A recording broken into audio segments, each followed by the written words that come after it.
हम अक्सर fighter jets की बात करते हैं, देखते हैं कि किस देश के पास कौन से फाइटर जेट्स हैं, कौन क्या डील कर रहा है, भारत के पास कितने फाइटर जेट्स हैं, लेकिन इनके इंजन पर बहुत चर्चा नहीं होती। और ये भी सच है कि आज भी सिर्फ कुछ ही देश हैं जो इन फाइटर जेट्स के इंजन बना पाते हैं। भारत कई सालों से कोशिश तो कर रहा है, लेकिन भारत को अभी तक इंजन बनाने में सफलता नहीं मिली। हाँ, एक खबर जरूर आई है कि इस लक्ष्य को पूरा करने के लिए भारत करीब 65,000 करोड़ रुपए से भी ज्यादा निवेश करने की योजना बना रहा है, ताकि अगले 10 सालों में हम भी इसी मुकाम पर पहुंच सकें।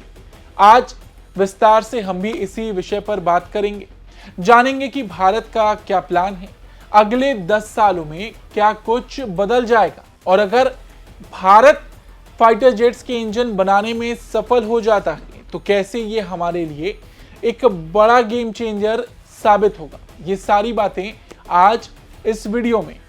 नमस्ते, जय हिंद, मैं ऋषि सिंह और आप देख रहे हैं हमारा खास शो विस्तार से।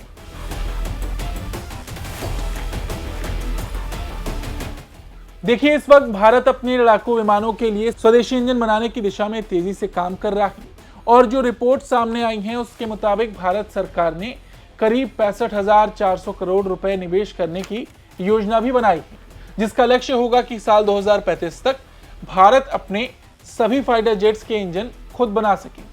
हाँ, इसके लिए भारत को एक मजबूत इकोसिस्टम तैयार करना होगा, क्योंकि ये इतना भी आसान नहीं। लंबे समय से भारत इसी प्रयास में है कि वो अपने लड़ाकू विमानों और हेलीकॉप्टर्स के इंजन खुद बनाए और दूसरे देशों पर निर्भरता कम करे। आज के समय में भारत के अधिकांश लड़ाकू विमानों के इंजन विदेशों से आते हैं, जो सुरक्षा के लिहाज से भी जोखिम भरा है और लागत भी बढ़ाता है। इसलिए ये बेहद जरूरी है कि हमारे पास अपनी तकनीक हो। भारत सरकार की ओर से जो योजना बनाई गई है वो कहीं ना कहीं एक शुरुआत है। डीआरडीओ का gas turbine research establishment GTRE इस मिशन की अगुवाई कर रहा है, और इसके डायरेक्टर जनरल SV रमनामूर्ति का कहना है कि अब समय आ गया है कि भारत अपने फाइटर जेट्स के लिए इंजन खुद बनाए और विदेशी तकनीक पर निर्भरता कम करे। इसके लिए देश में हाई ऑल्टीट्यूड टेस्टिंग फैसिलिटीज और इंडस्ट्रियल बेस तैयार किए जा रहे हैं। ऐसा मानना है कि भारत आने वाले सालों में अपना स्वदेशी इंजन सबसे पहले तेजस MK2 में इस्तेमाल करेगा। इसके बाद इसे स्टेल्थ फाइटर जेट AMCA और भविष्य के अनमैन्ड कॉम्बैट एयरक्राफ्ट में लगाया जा सकता है, अगर सब कुछ सही ट्रैक पर रहा तो। मतलब साफ है, अगर भारत को सफलता मिलती है तो आने वाले दशक में भारत अपने हर आधुनिक लड़ाकू विमान में स्वदेशी इंजन ही इस्तेमाल करेगा।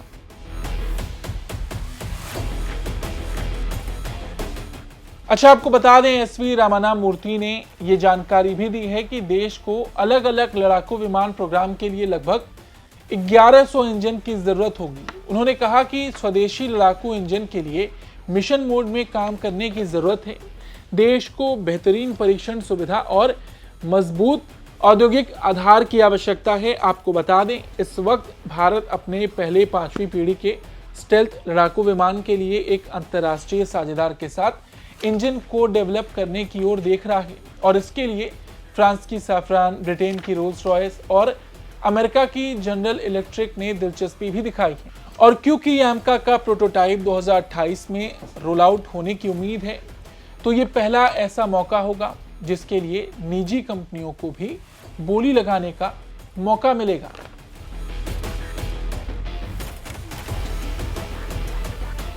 फिलहाल भारत के पास एक भी स्टेल्थ फाइटर जेट नहीं है, और एकमात्र स्वदेशी प्रोजेक्ट AMCA, उसका कहीं 2028 में जाकर पहला प्रोटोटाइप विकसित होगा।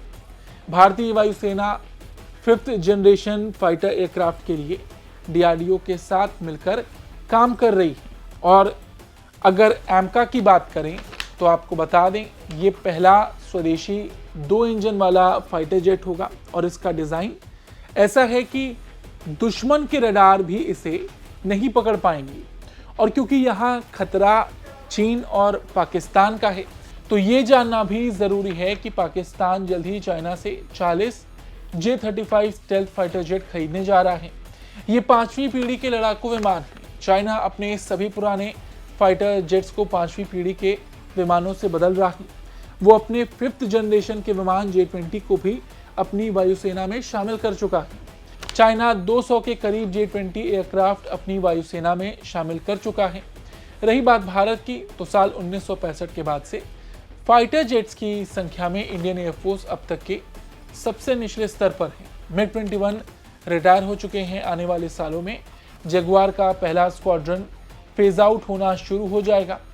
तो ऐसे में एमका का आना और आत्मनिर्भर होना दोनों ही बहुत जरूरी है। ऐसा नहीं है कि आप हर चीज के लिए दूसरे देशों पर निर्भर रहें। तो ये जो योजना सरकार बना रही है, ये देश की सुरक्षा के लिए बहुत जरूरी है।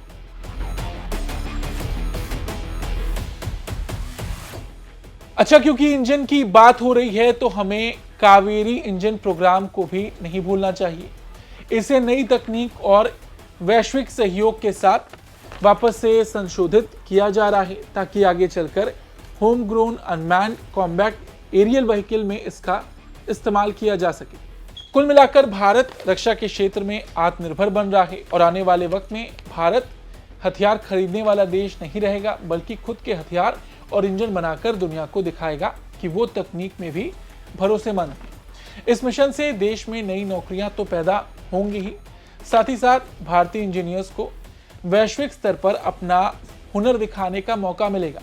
देखिए, ये एक बड़ी योजना है। आज भी दुनिया में सिर्फ 4-5 ही ऐसे देश हैं जो लड़ाकू विमान के इंजन बनाते हैं। Russia, France, America, UK, China को छोड़ दिया जाए तो कोई ऐसा देश नहीं है जिसके पास ये बनाने की तकनीक हो। ऐसे में अगर भारत इस सूची में शामिल हो जाता है तो सोचिए ये कितना बड़ा गेम चेंजर होगा। भारत की डिफेंस इंडस्ट्री को कितना बड़ा बूस्ट मिलेगा। हाँ, ये भी शुरुआत है, बहुत सी चुनौतियां भी आएंगी, मगर ये बात तो तय है कि भारत सफल जरूर होगा और भारत की रक्षा सिर्फ विदेशी मदद पर निर्भर नहीं रहेगी। हर नई उड़ान, हर नई शक्ति भारत के अपने इंजन से आएगी। फिलहाल आज की खबर में इतना ही। आपको ये खबर कैसी लगी, कमेंट बॉक्स में अपनी राय जरूर दें। धन्यवाद।